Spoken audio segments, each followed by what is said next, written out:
आप सुन रहे हैं कहानी मेरी यानी अर्चना ठाकुर की आवाज़ में लुका छिपी। सावन जाते जाते बारिश भी कम हो गई, पर चारों ओर पिछले दिनों की हुई तेज और रिमझिम बारिश की निशानियां प्रकृति की आंचल में छूटी ही रह गई। जहां नज़र जाती हरियाली ही हरियाली दिख रही थी। हरे भरे मैदानों में दूर तक चरवाहे और उनके जानवरों के झुंड नज़र आ रहे थे। जगह जगह ताल तलैया नदी तालाब सब भरे नज़र आते। जहाँ तक नज़र जाती प्रकृति अपने खूबसूरत मोहक चेहरे के साथ दिख रही थी। वही मौसम की बहार की तरह नरेश, सुधीर, प्रकाश, बउआ और तीरा का झुंड दौड़ता दौड़ता बगीचे से मैदान आ पहुंचा था। दौड़ते उनमें से कोई पेड़ की ओट में छुप जाता तो कोई किसी झाड़ी के झुरमुट में। एक दूसरे को वे ढूंढते ढूंढते नदी के तट तक आ पहुँचे थे। धम से घास पर बैठते तीरा जोर से हंसता हुआ बोला, सुधीर तो कभी हमें पकड़ ही नहीं पाता। सुधीर भी हाफता हाफता वहीं बैठ जाता है। उसके पीछे पीछे नरेश, प्रकाश और बउआ भी वहीं बैठ जाते हैं। सुधीर तो कछुआ है। अपने सहपाठी नरेश की बात पर अब सुधीर बौखला उठा था। नदी में चलो, तब मैं बताता हूँ कि कौन तेज भागता है। 9 वर्षीय थुलथुल काठी का सुधीर अपने भाई प्रकाश, चचेरे भाई तीरा और प्रकाश के सहपाठी और पड़ोसी बउआ और अपने सहपाठी नरेश के साथ लगभग रोज़ ही नदी के पास वाले इस मैदान पर खेलने आता और अपनी काठी के कारण हमेशा ही इन सब की हंसी का पात्र बनता। पर यह सच था कि ज़मीन में तेज न भाग पाने वाला सुधीर नदी में पत्ते सा तेज दौड़ जाता। कोई इसका कारण नहीं जानता, पर ये जानते सभी थे, इसी कारण उसे कछुआ पुकारते थे। नहीं, प्रकाश ने सुधीर की बात पर तेजी से कहा, नदी में कोई नहीं जाएगा। सुधीर, तुम तो बिल्कुल मत जाना। तुमको दिखता नहीं कि बारिश के बाद ही नदी पूरे उफान पर है। बड़े भाई प्रकाश की बात सुन सुधीर चुपचाप होकर सामने नदी की ओर देखने लगता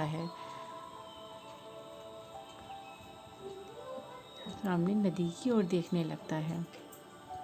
शीतल जल से लबालब भरी नदी में ऐसी लहरें उठ रही थीं मानो वो नदी की बाहें हों जो उसे अपनी ओर बुला रही हों। तुम लोग बैठो डर के, मैं तो चला तैरने। ये कहकर तीरा फुर्ती से उठता है और नदी की ओर बढ़ जाता है। तीरा को नदी में कूदते देख बउआ भी उसके पीछे पीछे नदी में कूद जाता है। नदी में कूदते ही तीरा तेजी से तैरने लगता है। उसके पीछे पीछे बउआ भी तैरते हुए उसे पकड़ने की कोशिश करने लगा। उनको पानी में खेलते देख नरेश सुधीर की तरफ देखता है तो सुधीर प्रकाश की तरफ। नरेश, आ जाओ, पानी बहुत ही ठंडा है, मज़ा आएगा। बउआ नदी में तैरते तैरते नरेश को आवाज़ लगाता है। पहले से ही उत्सुक नरेश खुद को रोक नहीं पाता और नदी की ओर तेज़ी से दौड़ जाता है। अब तीनों पानी में अटखेलियाँ कर रहे थे।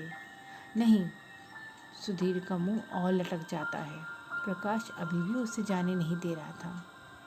इसी बीच तीरा की तेज हंसी की आवाज़ पर प्रकाश पुनः झटके से नदी की तरफ देखता है। तीनों लुका छिपी का खेल अब पानी में खेल रहे थे। प्रकाश तेजी से खड़ा हो जाता है। चलो सुधीर। कहाँ? अपने भाई की ओर परेशान होता हुआ सुधीर देखता है। चलो, इन तीनों को मज़ा नहीं चखाना। सुधीर को तो जैसे मांगी मुराद मिल गई। फिर क्या था, दोनों तेजी से अपनी शर्ट उतारकर तट पर फेंक नदी में एक साथ छलांग लगाते हैं। अब तो पानी में पांचों के बीच लुका छिपी का खेल शुरू हो जाता है।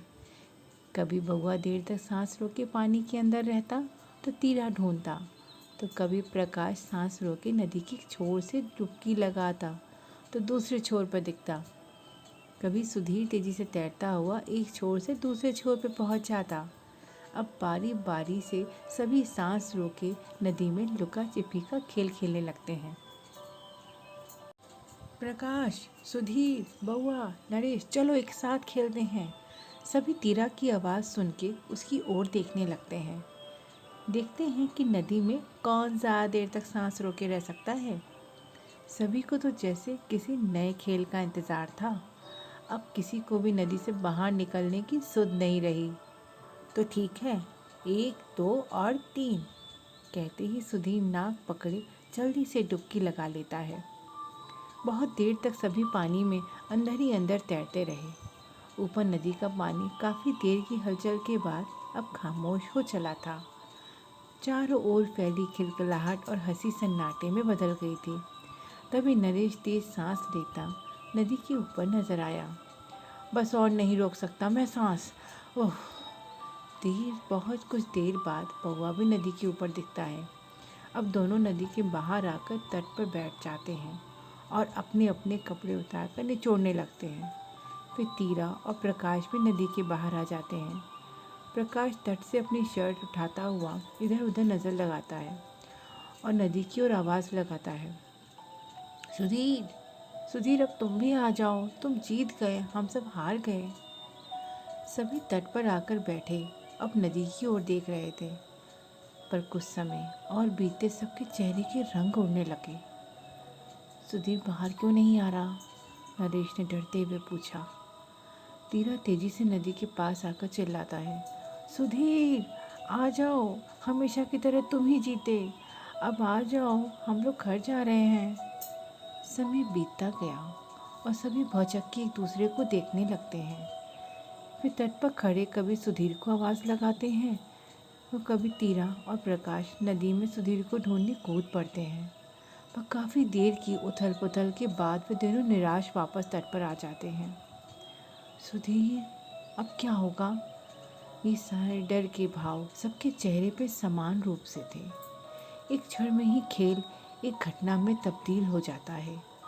चारों भागकर घर पहुंचते हैं और घर वालों से आनन फानन सब कुछ कह डालते हैं। अब सारे के सारे लोग तट पर चाचा, माँ, बाबा, दादी रोते चिल्लाते तट पर आ पहुँचते हैं। बापू मछुआरों के साथ नदी में नाव लेकर जाल डाले ढूंढने की कोशिश करने लगते हैं। देखते देखते तट पर सारा का सारा गांव का जमघट जमा हो जाता है। अम्मा का तो रो रो का बुरा हाल था।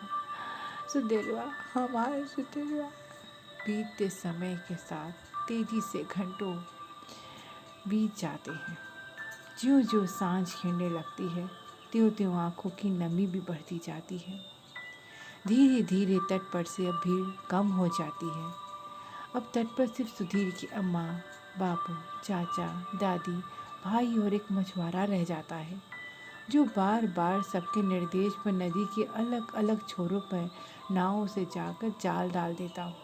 पर हर बार खाली जाल को देख जहाँ उनका मन सुधीर के न लौटने की न उम्मीदें से भर जाता, वहीं बढ़ते समय के साथ सुधीर के जीवित होने की उम्मीद भी खो रहा था।